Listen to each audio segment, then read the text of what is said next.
Each time Disney announces a new change in the parks, we tend to worry about our favorite rides, lands, and experiences. But Imagineers have a way of making almost every change work and keep almost everyone happy. Today, we teamed up with our friends from Provost Park Pass to take a look at some of the best changes we've had in Disney parks. Bountiful Valley Farms, Disney California Adventure. Disney's California Adventure's opening was not a huge success. Its opening day attractions and experiences were not the best, and one of these was Bountiful Valley Farms. Bountiful Valley Farm was built to be a tribute to the abundance and diversity of agriculture in California. It was an exhibition where visitors could walk through fields of real orange trees, stumble across cow statues, and learn about irrigation systems while cooling off in the irrigation station water play area. But the main event at Bountiful Valley Farm was the tractors. Sponsored by Caterpillar, Bountiful Valley Farm had a tractor exhibition where you could learn about tractor history, admire some exciting Caterpillar equipment, and take a look at 3 current models. This was not a ride. The best you could do was climb into the cab of one of the tractors. This was pretty interesting and all, but it's not something anyone would expect from a Disney park. When A Bug's Land opened in fall 2002 as a new district at Disney's California Adventure, Bountiful Valley Farm became a part of that district. Caterpillar continued to sponsor Bountiful Valley Farm until late 2006. In late 2007, Disney announced the $1.1 billion redo of A California Adventure. Plans showed that the site of Bountiful Valley Farm would become the starting point for the desert road into Cars Land. Cars Land opened on June 15, 2012. It is situated where the Timon parking lot and where Bountiful Valley Farms used to be. This land is awesome. It contains 3 rides as well as shops and restaurants, all situated in a perfect replica of Radiator Springs. Carnation Plaza Gardens to Fantasy Fair at Disneyland. Carnation Plaza Gardens opened August 18, 1956, just 13 months after Disneyland opened. It hosted an open-air entertainment hall, with food stands around the perimeter of a rounded stage floor. The stage at the gardens hosted all kinds of performance over the years, but the gardens were most famous for their swing dancing events, especially those on date night. Date night packed the house, as guests danced the night away to the music of famous swing bands. Whether it was a midday concert or a nighttime dance party, the Carnation Plaza Gardens always had something exciting playing in the courtyard. But then, it was announced at the 2011 D23 Expo that Carnation Plaza Gardens was going to make way for Fantasy Fair. Fans reacted with outrage and disgust at the idea that Carnation Gardens would be renovated and absorbed into Fantasyland, taking on the land's European exteriors and a Disney princess-centric style. Even Disney's promise that swing dancing would continue to be a staple of the area did little to quell their anger. The final operating day of Carnation Plaza Gardens was April 30th, 2012. Fantasy Fair opened on March 12, 2013. Although the project had been controversial with Disneyland fans, the results were impressive. As promised, the dancing tent returned, dressed now as a medieval vaudeville theater. It features incredible, unique, humorous adaptations of Disney animated films by day, and swing dancing by night. It also has a royal hall where Disney princesses meet guests each day. And at the center of it all, Rapunzel's Tower. Fantasy Fair is everything Disney fans didn't know they wanted. And now, as we promised, here are Chris and Amanda from Provost Park Pass to tell you more about other Disney parks renovations. If you haven't checked out their channel, be sure to go and subscribe. Thanks for the introduction. I'm Chris. And I'm Amanda from Provost Park Pass. We've got more land upgrades to cover. Let's keep this list going with Fantasyland to New Fantasyland, Disneyland, California.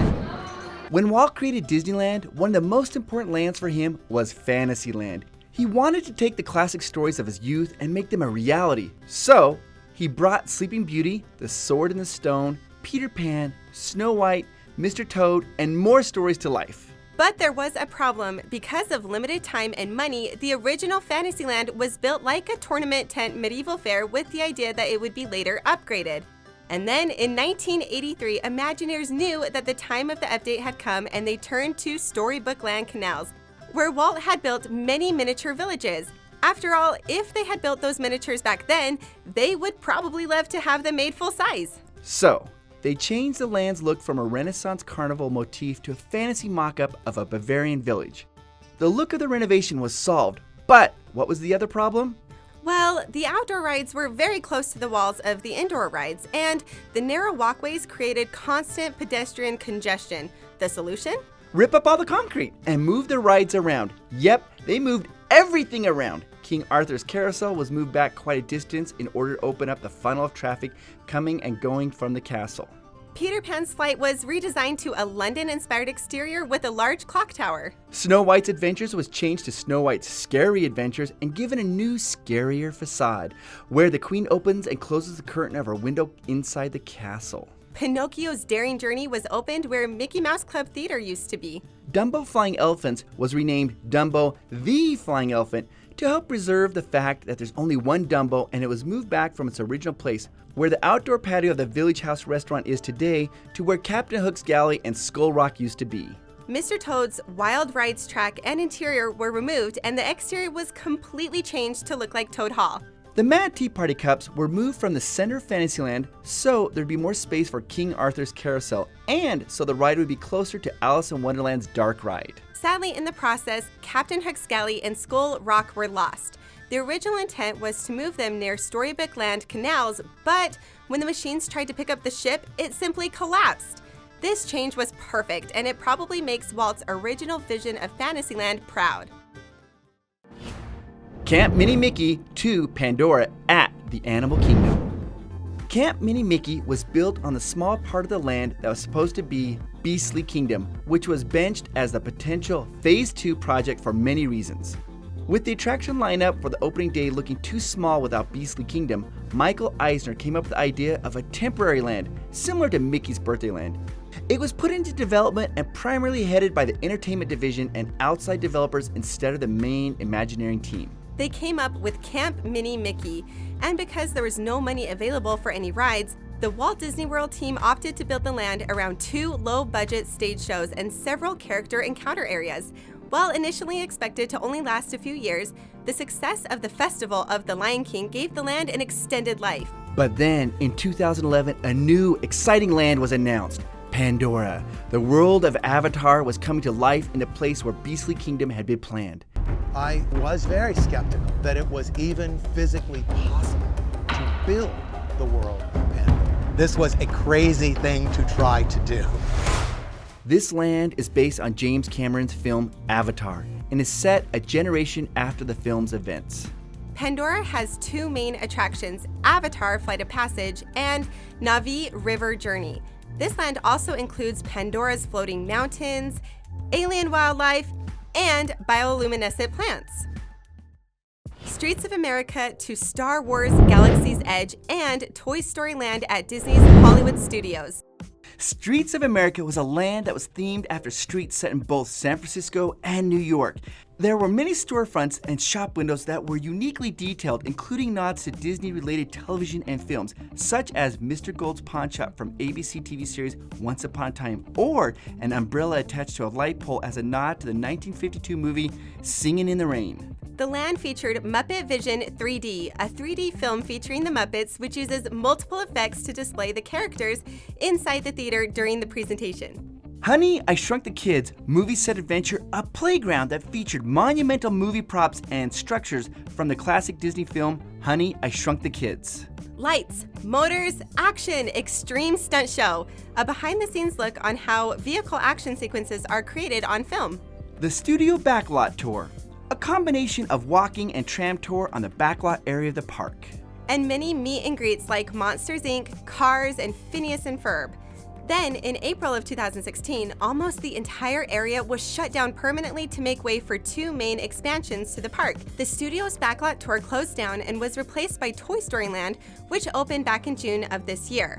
This land features some great new rides like Slinky Dog Dash or the Alien Swirling Saucers. Toy Story Mania was kept, but the attraction's entrance was relocated from Pixar Palace to Toy Story Land. Lights, motors, action, Extreme Stunt Show, and Honey, I Shrunk the Kids movie set adventure closed and are being replaced by Star Wars Galaxy's Edge.